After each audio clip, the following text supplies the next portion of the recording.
नमस्कार मित्र. तुम्ही भरपूर कष्ट करता पण तुम्हाला यश येत नाही. काय काय वेळा लोक तुमचा गैरफायदा घेतात. जर अशी काही गोष्ट असेल तर मी ज्या काय त्या 5 गोष्टी सांगतोय त्या 5 गोष्टीचं पालन तुम्ही तंतोतंत करायला पाहिजे. मित्र हो, की कधीही आयुष्यामध्ये आपण कुणाला ही कसल्याही प्रकारचा जामीन होता कामा नये. मग तो जामीन कुठलाही असू दे, बँकेचा जामीन असू दे, एखाद्यानं व्याजी पैसे घ्यायचा जामीन असू दे किंवा कोर्ट कचेरीमधला जामीन असू दे. ह्या कुठल्याही गोष्टीत आपल्याला एखाद्या कुठला जवळचा जरी असला तरी त्याला जामीन मिळायचा नाही. त्याचं कारण काय मित्रांनो, की प्रत्येक जण जोपर्यंत आपली वेळ आहे तोपर्यंत तुमच्या बरोबर चांगलं बोलतो आणि वेळ निघून गेली की त्याचा फटका आपल्याला बसतो. समजा आपण एखाद्या बँकेमध्ये एखाद्याला जामीन झालो आणि जर का त्याचे हप्ते त्याने व्यवस्थित भरले नाही तर त्याची जबाबदारी परत आपल्यावर येते. जर पण त्याचा अर्थच बघा, बँकेमधला एखादा व्यक्ती कर्ज काढत असेल तर तो कर्ज का काढतो, तर शक्यतो त्याला पैशाची गरज असते.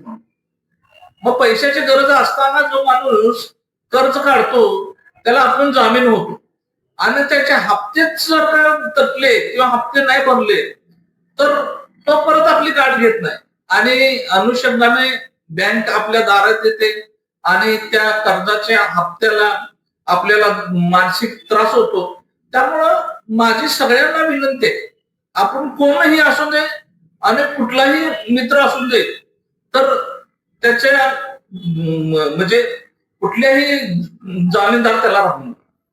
आता दुसरी गोष्ट, की काय काय आपले मित्र असे असतात, चांगले असतात मित्र किंवा आपले शेजापाजारी किंवा आपण जोडलेली माणसं चांगली असतात. त्यांना काय काय वेळा अडचण असते. आपल्याला वाटतं की काय नाही रे बाबा, या माणसाला आपण थोडीशी मदत करावी आणि ते अडचण असली की तुमच्यासमोर एवढे चांगले आणि एवढं गोड बोलतात की ते म्हणजे आपल्या मनाला अशी भुरळ घालतात, भुरळ.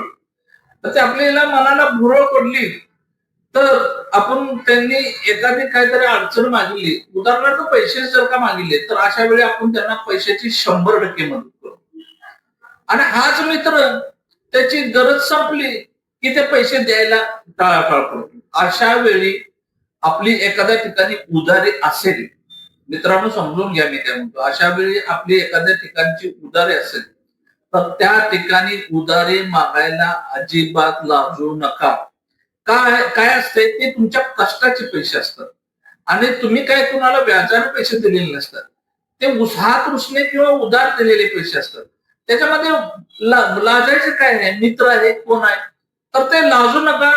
याच्यामुळे काय होते, लाजल्यामुळे तुमचे पैसे मिळायची शक्यताच कमी असते आणि त्यामुळं ते पैसे बुडीत झाले असे समजावे लागतात. त्यामुळे उधारी दिलेले पैसे मागायला लाजू नका. आता तिसरं, की तुमचा पगार किती आहे, किती पण पगार असू दे, मी म्हणतो 5,000 पगार असू दे, 10,000 पगार असू दे, 20,000 असू दे किंवा किंबहुना किती पण पगार असू दे, तो पगार तुम्ही कधीही आपल्या मित्राला किंवा शेजाऱ्याला किंवा कोणालाही सांगू नका.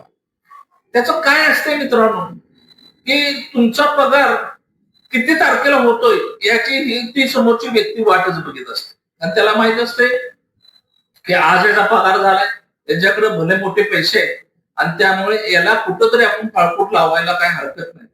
तर अशा वेळी आपल्याला फाळकूट लागू नये किंवा आपल्यावर जळणारे पण लोक असतात. कसं असते की याने एवढा पगार आहे, याने आपल्यापेक्षा जास्त पगार आहे, तर त्यामुळं तुमचं कसं नुकसान होईल याची ती परिपूर्णपणे पूर्ण दक्षता घेतात.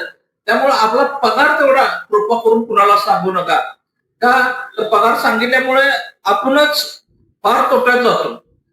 आणि चौथी महत्वाची गोष्ट तुम्हाला सांगतो, आपला दोस्त असू दे, आपला कोण असू दे, मित्र जवळचा, घरापर्यंत कुणाला आणायचं नाही.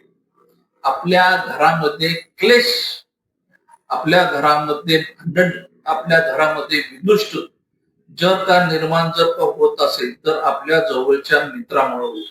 मी असं म्हणत नाही की 100% मित्र अशा प्रकारचे असतात, पण त्यात एखादा असतो नालायक की त्याला तुमच्या घरामधलं चांगलं झालेलं आवडत नाही.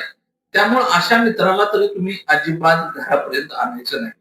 मित्रांनो, मित्राची नीट पारख करा, माणसाची नीट पारख करा. स्वार्थी माणूस असतोय अशा माणसापासून अलिप्त राहा आणि मात्र मित्राला घरापर्यंत आणू नका, अशी माणसं ओळखायला पहिल्यांदा शिका. आता 5वं आणि लास्ट तुम्हाला सांगतो. आता काय होतंय की काही लोकांशी आपलं तात्विक मतभेद होतात. काही लोक आपली घरातील कोणतरी वारलेलं असते किंवा काही लोक अशीच काही कारणाने आपल्याला सोडून जातात. तर सोडून गेलेल्या लोकांच्या बद्दल आपण दुःख किंवा आपण आपल्याला त्रास जास्त करून घेतो का, तर तो आपला मित्र जवळचा असतो किंवा आपले त्याचे जीवाभावाचे संबंध जमलेले असतात किंवा नातेवाईक असतो आपला जवळच्या, त्याच्यामुळं आपलं प्रेम असते आणि ती व्यक्ती गेल्यामुळं आपल्याला दुःख जास्त होतं, आपल्याला मनातून त्रास जास्त होतो. त्यामुळे आपण बरेच दिवस त्याच विचारात राहतो. तर मित्रांनो, कृपा करून अशी काही गोष्ट करू नका. जो गेला तो गेला, आज तो गेला, उद्या दुसरं कोणतरी. पृथ्वी किंवा आयुष्य हे थांबत नाही. जन्माला आलेला माणूस हा मरणारच आहे. जोडलेला मित्र आज ना उद्या कुठल्या ना कुठल्या कारणाने आपल्यापासून दूर जाणारच आहे. मित्र कायम स्वरूपात राहत नाही आणि राहिलाच तर तो फार मोठा मनाचा मित्र असतो. असं मित्र कमवायला आपलं भाग्य लागतं मित्रांनो. त्यामुळे जो गेला तो गेला, त्याच्यासाठी तुम्ही पुढत किंवा दुखत बसू नका. आपलं आयुष्य सुंदर आणि देखणं आहे. ते आयुष्य सुंदर आणि देखणं हे पॉझिटिव्ह घेऊन जगायला शिका. मित्रांनो, मी आज तुम्हाला 5 चांगल्या टिप्स दिल्या. त्या 5 चांगल्या टिप्सचा तुम्ही वापर आपल्या जीवनामध्ये कराल अशी मला अपेक्षा वाटते. तुम्ही माझा व्हिडिओ बघितला, त्या व्हिडिओला तुम्ही सबस्क्राईब करा, लाईक करा, शेअर करा आणि असेच इथून पुढले व्हिडिओ बघण्यासाठी मला सपोर्ट करा. धन्यवाद. जय हिंद.